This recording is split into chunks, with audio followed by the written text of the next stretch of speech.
Very good morning dear students, I am Neha Raghuvanshi and welcome here on the official YouTube channel of Harder Degree College.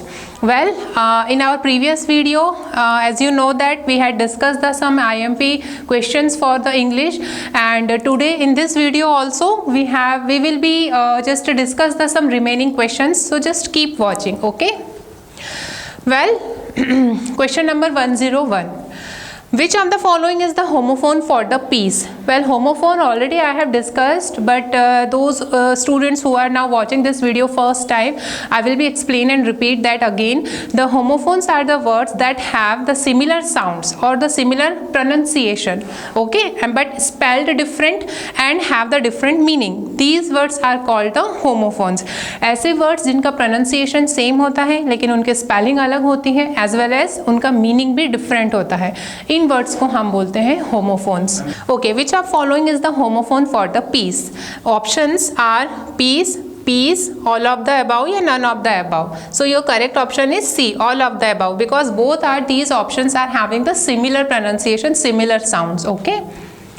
Which of following is the homophone for the flowers? Now some questions are based upon the homophones only. इसमें से flower का homophone क्या होगा? Now easily you can check. The option is none of the above. Which of following is homophone for the weak? ऐसे कोई भी word वो आपको एग्जाम में पूछ सकते हैं. वीक, दिस वीक मतलब बहुत ज़्यादा जो वीक है, मतलब if somebody who suffered from the any disease, particular disease, and during that disease he just feel like very weak. Okay, उसको बहुत कमजोरी हो रही है, तो वीक मतलब होता है कमजोर. This weak both are have the same sounds, so weak. This is the answer. Okay, homophone. Which of following is a homophone for the new? New मतलब नया. So first option is correct one, new. इसमें के जो है, के का जो sound है वो के यहाँ पे साइलेंट है. ओके, दिस न्यू मतलब टू नो समवन, किसी को अच्छे से जानना. Both are having the same sound and spelled different as well as have the different meaning. Which of following is a homophone for the C? This first one C. Okay, तो आप एक एक sound, आप एक एक options आप check करेंगे और उस ऑप्शन के अकॉर्डिंगली आपको प्रॉपरली आंसर अपना चूज करना है. Homophones are the words that sound different but have the same meanings. अब व्हाट डिड आई रिपीट? अभी मैंने क्या रिपीट किया था कुछ टाइम पहले? मैंने कहा था ऐसे वर्ड्स जिनका स्पेलिंग डिफरेंट होता है लेकिन साउंड सिमिलर होता है, मीनिंग भी डिफरेंट होगा. और यहाँ आपको क्या पूछा है? ये वो वर्ड्स होते हैं जिनका साउंड डिफरेंट होता है लेकिन have the same meaning. This is absolutely wrong. Okay, so false. Which of these means to omit? Omit का sorry, which of these means to omit? इसमें से omit का मतलब क्या है? So एक्सेप्ट या ये स्पेलिंग यहाँ पे रॉन्ग है, this is also the except. लेकिन अमिट का मतलब होता है टू लीव समथिंग, कोई चीज़ छोड़ देना. और दिस फर्स्ट ऑप्शन एक्सेप्ट मतलब किसी को आप एक्सेप्ट, कुछ आप एक्सेप्ट करते हो, टू एक्सेप्ट समथिंग, कुछ स्वीकार करते हो. एंड दिस एक्सेप्ट मतलब not including, okay, in something और to leave something. So correct option is that accept. Okay. Which of these means to influence? Influence means प्रभाव डालना. ओके, तो व्हाट डज इट मीन? इसमें से आपको कुछ options हैं और इसमें से कौन सा ऑप्शन ऐसा है आपको चूज करना है which have the same meaning like influence. Affect. Okay, first one is affect. Affect मतलब प्रभाव डालना, ओके, किसी पे. तो influence and affect both have the same meaning. Which of these is an adjective? यहाँ पे आपको एडजेक्टिव चूज करना है. द करेक्ट ऑप्शन होगा कोअर्स. कोअर्स मीन्स होता है रफ इन टेक्सचर और मे बी से harsh in texture. For example अगर मैं कहूँ his skin is very dry and cores, उसकी जो स्किन है वो बहुत ड्राई है और बहुत रफ है in texture. Okay, means not very smooth. So this is the adjective which gives some extra information. Okay. Fill in the blanks. She writes every day in her. अब वो हर everyday, हर रोज वो लिखती है. किस में लिखती है? Okay, of course diary. तो आप चूज करेंगे diary. Which of these is a conjunction? इसमें से कौन सा कंजंक्शन है? देखिए ये वाला वेदर है ना, ये वेदर तो हमारा मौसम बताता है, मतलब वी टॉक अबाउट द मौसम एंड इन्वायरमेंट. पीस मतलब क्या होता है? शांति. दिस पीस मतलब टुकड़ा. Okay, a piece of a cake like that. This whether okay तो मतलब वेदर जनरली हम यूज करते हैं if you are having the two alternatives and the two options. Okay, in such cases we will be use this whether. So this is the conjunction. Option D is the right one. Now come to the next questions. Which prefix can be added to the word like to make another word with different meanings? अब यहाँ पे आपको prefix पे questions पूछा है. Prefix, okay, prefix वो होते हैं जो हम वर्ड के पहले ऐड करते हैं और एक नया वर्ड हम फ्रेम करते हैं और that new word are have the different meaning. Like this, anti, okay, and this. आपको कुछ ऐसे एग्जाम्पल्स गिवन है लाइक. तो व्हेन यू ऐड दिस, आप जब दिस इसके आगे आप ऐड करोगे so the new word will be dislike. Like मतलब पसंद करना एंड डिसलाइक मतलब just opposite meaning, just have the opposite meaning of like.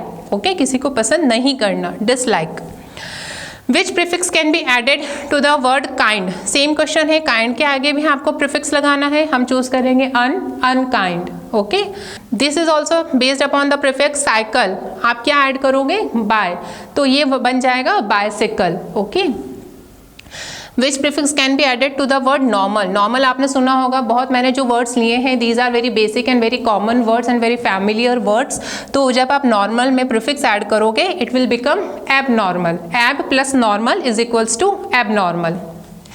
Which prefix can be added to the word possible to make an another word with have a different meaning? तो जब आपको एक word दिया है यहाँ पे possible, again you will choose the im, so it will become impossible. मतलब नहीं हो सकता. Possible मतलब there is a possibility to happen something in future. किसी चीज़ की होने की संभावना होना. लेकिन जब आप उसमें im लगा दोगे impossible, है ना, तो मतलब ये नहीं हो सकता, बिल्कुल भी possibility नहीं है. Okay, possibility is zero. So both are having the different meaning. Which prefix can be add to the word lead? Lead में आप कौन सा prefix आप add करोगे? तो उसका एक different word बनेगा which have the different meaning. Mislead. Okay, miss plus lead is equals to mislead. Option B. The same question. Understand, misunderstand. Okay. Which suffix can be added to the word? अब यहाँ पे suffix add करना है. अभी तक हमने जितने भी questions किए it was all about the prefix. Now we will come to the suffix. Suffix are the words generally which end at the end of the particular word. किसी भी particular word के last में हम जो add करते हैं उन्हें हम बोलते हैं suffix. Like is. तो आप add करोगे यहाँ पे y, तो it will become easy. Clear? Which suffix can be added to the word lead? Lead, आपको लीड गिवन है. Now which suffix you will add? Er, तो ये हो जाएगा lead plus E R, it will become leader. Clear? Which suffix can be add to the word collect? अब आपको collect word given है और कलेक्ट में सफिक्स ऐड करना है. So obviously you will add ION. Now it will become collection. Okay. Which suffix can be added to the word? We add a suffix to dash of the word. Generally हम suffix add करते हैं किसी भी word के starting में, middle में या end में. तो now only I have just repeated that questions end में. Okay, suffix हमेशा आपके word के end में use होते हैं. end में ही आपको add करना है. We often make dash with the suffix ly. We often make, generally हम बनाते हैं, क्या बनाते हैं? एडवर्ब्स. कुछ ऐसे एडवर्ब्स हम जनरली ग्रामर में फ्रेम करते हैं विथ द सफिक्स ly, जो हमेशा किस पे एंड होते हैं? ly पे एंड होते हैं. Like nicely, okay, loudly, like that. The words, the boys were dashed to hear that we were going to visit a bridge. The boys were, अब देखिए were है यहाँ पे past tense में हम was and were helping verb use करते हैं. तो यहाँ पे आपको ये word दिख रहा है at the both side. It means this sentence is about the past tense. तो आप यहाँ पे past tense की verb use करोगे delighted. Okay, most of the जो वर्ब्स होती हैं जिसमें ed मेंशन होता है, is it about the past tense. The boys were delighted to hear that we are going to visit a bridge. Boys बहुत ज़्यादा खुश थे ये सुनकर जब उन्हें ये पता चला that we are going to visit a bridge, कि हम एक ब्रिज पे विजिट करने जा रहे हैं. Clear? Choose the appropriate words to complete the given sentence. She has only dash friends. तो शी हैज़ ओनली, अब देखिए ओनली है ना, इट मीन्स बहुत कम लोगों की बात हो रही है, तो हम लिखेंगे a few friends. She has only a few friends. Be quick और we shall be late for the school, जल्दी करो, ओके, बी क्विक, और we shall be late for the school, नहीं तो फिर हम क्या होंगे, हम लेट हो जाएंगे स्कूल के लिए, मतलब अभी आप वो स्कूल गया नहीं है, तो it is about the future tense, है ना, अभी वो स्कूल जाएगा, so shall be late for the school. I dash to start the new life tomorrow. So I am going to start a new life tomorrow. I के साथ हमेशा most हम क्या यूज़ करते हैं, am यूज़ करते हैं. So definitely वर नहीं आएगा, I am going. I के साथ आपको am लगाना है, और am के साथ आप हमेशा कंटिन्यूस फॉर्म में आप वर्ब का आप फॉर्म चूज करोगे जिसमें ing मेंशन होगा. तो I am going to start a new life tomorrow, कल मैं अपनी लाइफ का एक नया चैप्टर या अपनी एक नई लाइफ स्टार्ट करने वाला हूँ या करने जा रही हूँ. Okay. 128 question number, dash you dash at 6 tomorrow. So the correct option is B. Will you be sleeping at 6 tomorrow? आप यहाँ पर पूछ रहे हो कि क्या कल 6 बजे तुम सो रहे होंगे. Okay. So this is also about the future continuous in which you are asking the question. So it is the interrogative sentence. Question number 129, they dash dinner at this time tomorrow. अब देखिए वो dinner कर रहे होंगे कल इस time पर, मतलब एक्शन अभी हुई नहीं है, एक्शन फ्यूचर में होने वाली है. ठीक है, तो आप क्या लिखेंगे, they will be having dinner at this time tomorrow. आपको विल बी प्रिफर करना होगा, they will be dinner at this time tomorrow. When you read the sentence actually तो try to understand the meaning of that sentence कि वो हमें क्या बताना चाह रहा है, then उस accordingly you have to take the decision properly. What dash you dash next Sunday? आप नेक्स्ट ये यहाँ पे ये पूछना चाह रहा है कि तुम अगले संडे, नेक्स्ट संडे में क्या कर रहे हो. ओके, मतलब is there any particular plan on the next Sunday, यानी अभी ये भी फ्यूचर से रिलेटेड है, मतलब अभी संडे आया नहीं है, तो हम क्या पूछेंगे, what are you doing next Sunday, कि नेक्स्ट संडे तुम क्या कर रहे हो. Okay, what are you doing. 131 questions, I dash a lot of money yesterday. अब देखिए यस्टरडे गिवन है, मतलब जो बीत चुका है, पास्ट टेंस की बात हो रही है. आई स्पेंड, तो हम क्योंकि पास्ट टेंस है इसलिए हम यहाँ पर फर्स्ट फॉर्म अप्लाई नहीं करेंगे वर्ब का, हम सेकेंड फॉर्म अप्लाई करेंगे. I spend a lot of money yesterday, कल मैंने बहुत सारे मनी, लॉट ऑफ मनी खर्च किए. Yesterday I bought an expensive dress, और मैंने एक बहुत अच्छी एक्सपेंसिव ड्रेस खरीदी. क्लियर, मतलब एक्शन यहाँ पे कंप्लीट हो चुका है. This is about the past tense. Who dash at the meeting yesterday? So who spoke at the meeting yesterday? Okay, कल जो मतलब जो मीटिंग थी yesterday, तो उसमें कौन बोला, जनरली किसने ली वो मीटिंग. Who spoke, आप यहाँ पे क्वेश्चन अराइज कर रहे हो, Who spoke at the meeting yesterday? Yesterday at this time it was snowing. कल इस टाइम पे स्नोफॉल हो रहा था. ओके, तो क्योंकि हो रहा था, अभी हो नहीं रहा है, तो it was about the past continuous tense. Past continuous tense का ये आपको सेंटेंस गिवन है, so automatically was and snow में आप ing लगाएंगे. सेम स्ट्रक्चर आपको यूज करना है. So option B. Question number 134, she dash you a letter 3 weeks ago. ओके, अब देखिए 3 weeks ago की बात हो रही है, 3 हफ्ते पहले की बात हो रही है, तो शी क्या सेंड आएगा क्या, नो. ओके, क्योंकि पास्ट टेंस है, तो हम क्या यूज करेंगे, sent. Okay, she sent a letter, वो ऑलरेडी 3 हफ्ते पहले ही लेटर भेज चुकी है, सेंड कर चुकी है ना, तो sent. I could not imagine that dash to her. अब देखिए यहाँ पे कैन का पास्ट फॉर्म हमने यूज किया है could.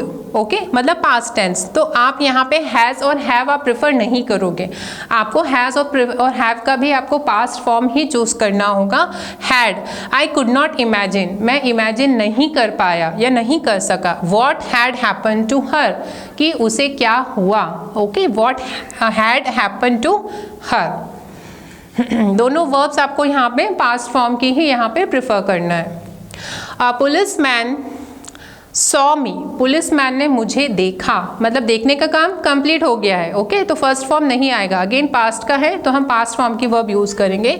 A policeman saw me crossing the street yesterday, है ना. जब भी देखिए सेंटेंस में यस्टरडे आता है, इट मीन्स हम बीते हुए कल की बात कर रहे हैं, तो पास्ट टेंस की बात कर रहे हैं, तो उस अकॉर्डिंगली ही आपको यहाँ पे वर्ब का फॉर्म प्रिफर करना है.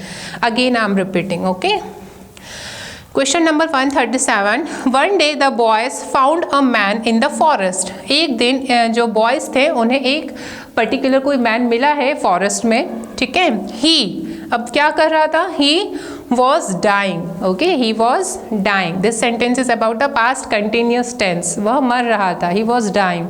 What is the antonym of zig? Zig का आपको एंटोनिम बताना है, मतलब उसका अपोजिट वर्ड बताना है जिसका मीनिंग जस्ट अपोजिट हो, तो क्या हो जाएगा, स्ट्रैट, ओके। जिगजैग, ये तो सेम मीनिंग है ना, ये तो सिनोनिम हो गया।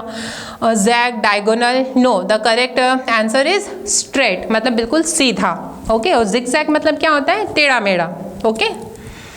What is the antonym of zero? ये तो बहुत ज़्यादा सिंपल है, जीरो का एंटोनिम क्या होगा, now tell me.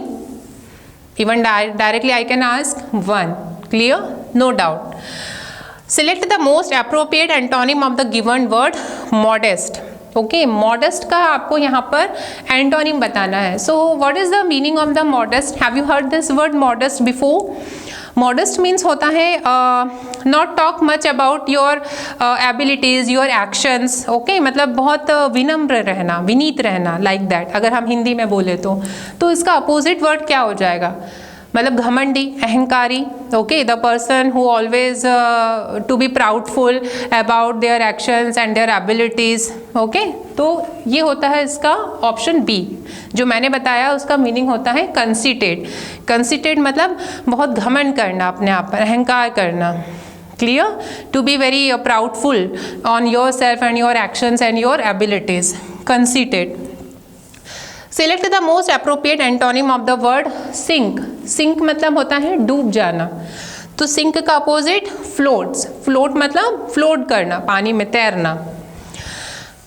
Who told the Velen who would live in the big house? अब वेलन को, ये जो क्वेश्चन है I have taken from the chapter, from the story.